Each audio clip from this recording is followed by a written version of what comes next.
Wesh, salut à tous, nouvelle vidéo. Alors là, ça sera une vidéo purement graphique, je vous montre pas ma grosse gueule parce que là, j'ai jamais été aussi mal coiffé déjà qu'en fait là, ça fait vraiment 2 semaines et demie que je me suis pas coiffé, mais pas du tout.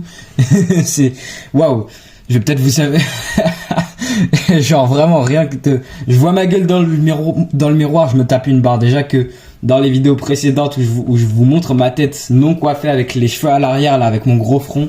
Alors déjà j'ai un front mais cosmique, tu peux mettre un planisphère dessus, tu peux mettre ce que tu veux, tu peux jouer au ping-pong dessus, tu peux manger, c'est une table, tu fais ce que tu veux.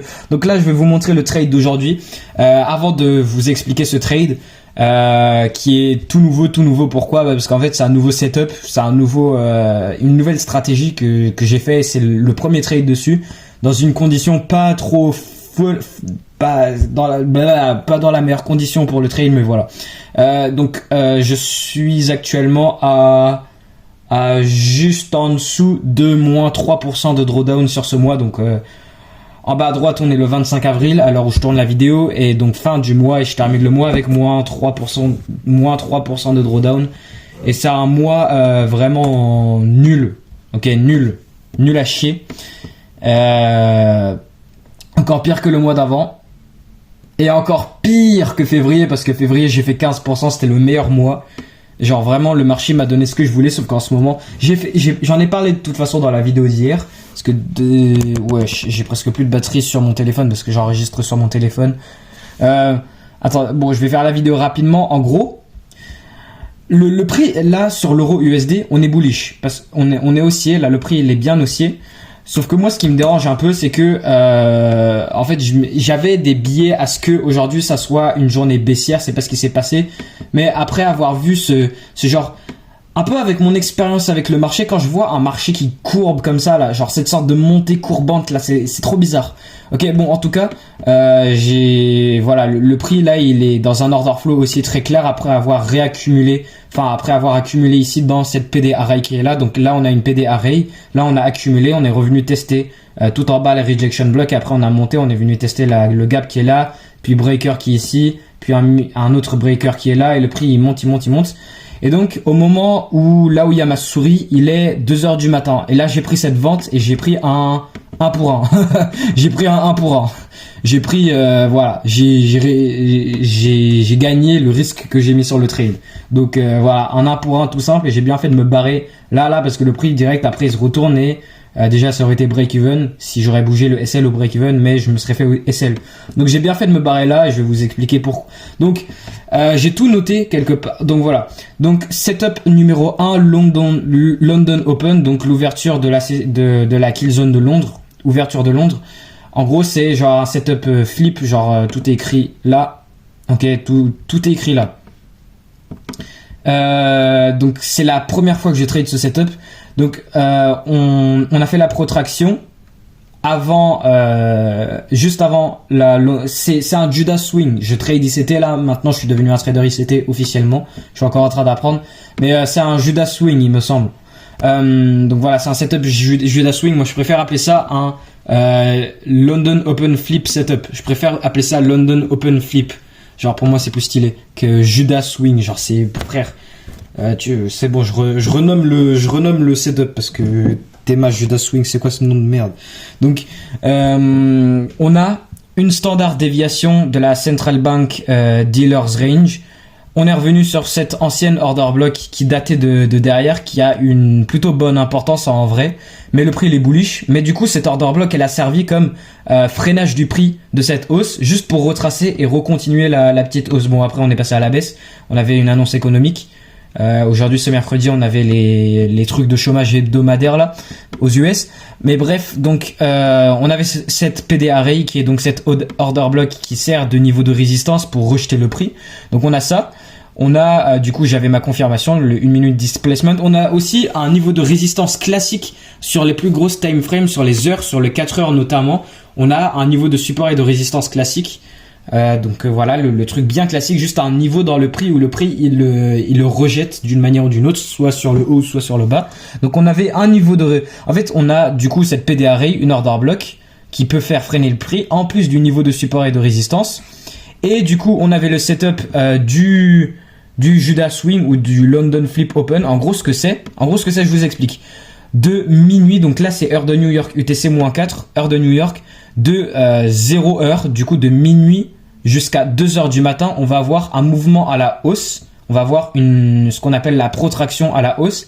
Et après, on va se retourner à la baisse pour que du coup, potentiellement, la session de Londres, elle descende tout en bas. Donc, sauf que dans ce cas-là, le truc, il est haussier. Du coup, Londres, en réalité, il était haussier.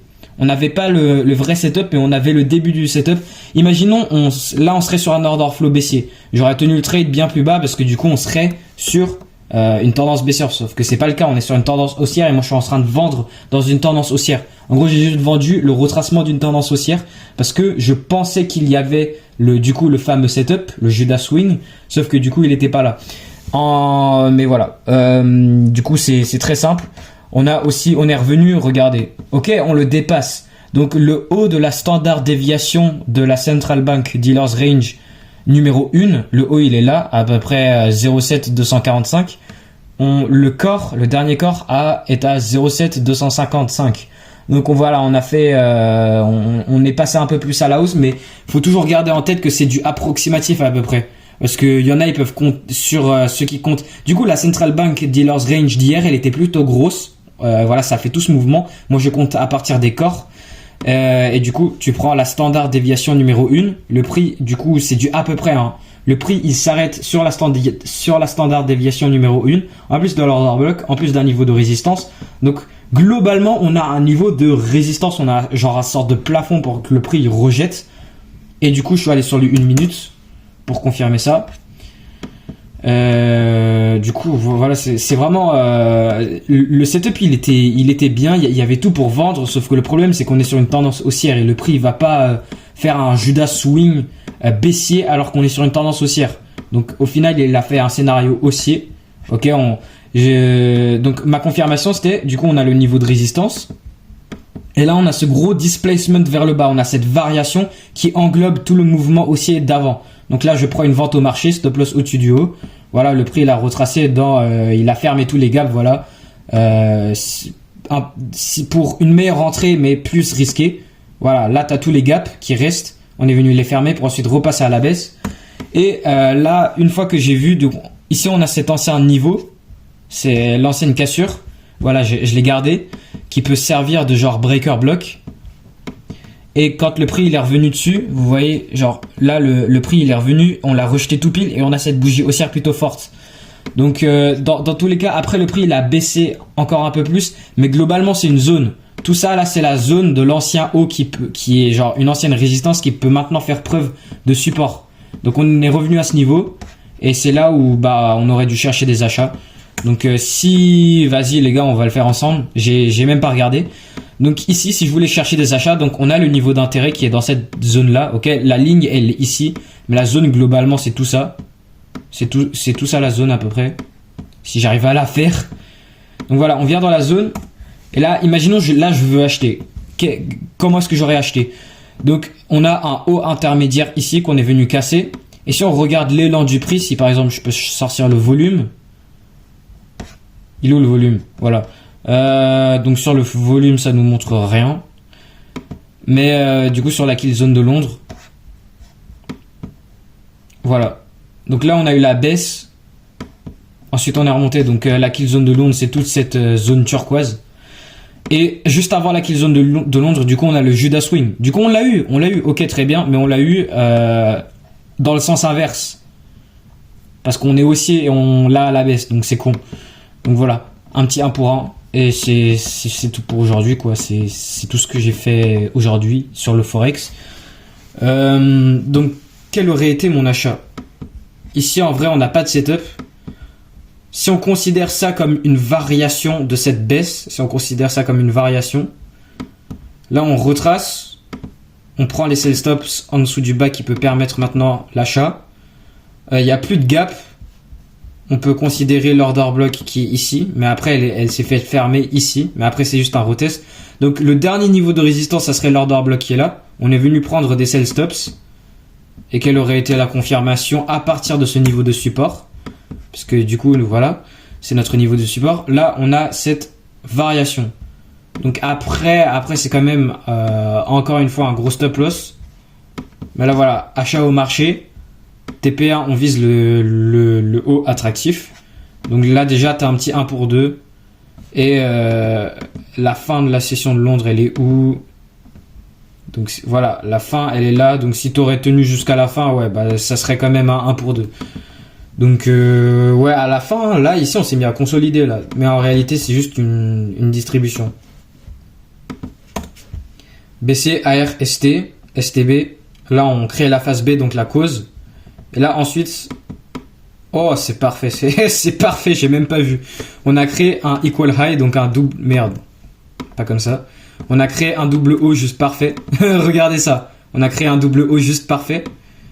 Que le prix est venu bien liquider durant l'annonce des inscriptions au chômage, truc là hebdomadaire qu'on a toutes les semaines.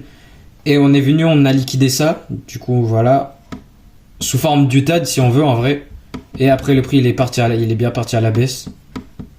Et bah là, bon on va arrêter là. Le setup il est là. Donc London Open Flip, le goal, le but c'est d'attraper le haut ou le bas de la session de Londres. C'est d'attraper le dernier haut ou le dernier bas en fonction de si c'est haussier ou baissier par rapport à la tendance. Merde, ma batterie elle est à 1%, je vais arrêter la vidéo. Bon voilà, setup hors contexte, mais on l'a quand même pris 1 pour 1 et puis voilà. Allez, salut.